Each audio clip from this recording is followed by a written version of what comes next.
I'm Dr. Mohit Verma, cardiodiabetologist. I am running my own hospital, Medcure Hospital, and working as senior consultant at Prem Hospital also in Haridwar.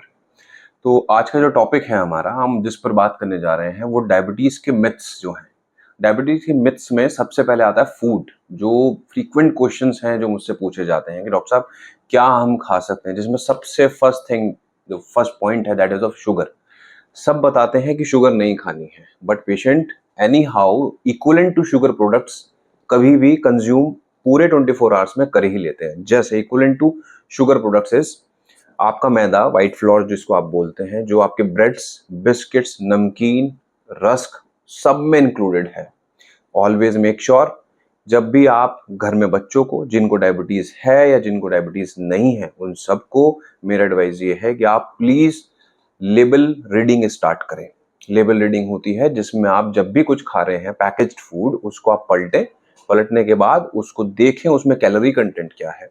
अगर उसमें white floor जैसे ingredients लिखे हुए हैं, माल्टोडॉक्स्ट्रिन लिखा हुआ है या फिर पाम ऑयल, ऐसी कोई चीजें लिखी हुई हैं, तो स्ट्रेट अवे सीधा उसको उठाकर वापस रैक में। अब आता है कोई सेकंड चीज जिससे अगर हमने खा लिया, अगर हम ट्रेवल पर हैं डॉक्टर साहब, तो हम क्या कर सकते हैं? अगर ट्रेवल पर हैं तो हम क्या चीज खा सकते हैं, क्या चीज ना खाएं। It is advisable to have fruits. Fruits में आप एप्पल आपको कहीं भी मिलेगा।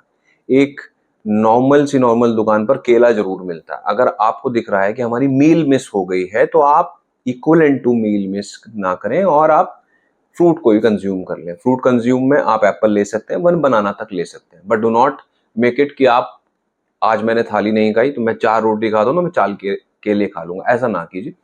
बट आपको ये ध्यान रखना पड़ेगा कि कैलोरी शुड बी लिमिटेड।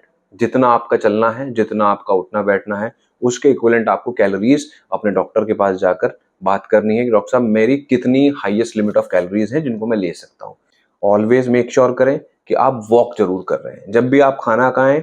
सबसे बेस्ट तरीका जो हमेशा मैं अपने पेशेंट्स को बोलता हूँ, तो खाने के बाद स्ट्रेट अवे बैठे नहीं, कृपया 15 से 20 मिनट की एक वॉक कर लें, ब्रिस्क वॉक, नॉर्मल वॉक।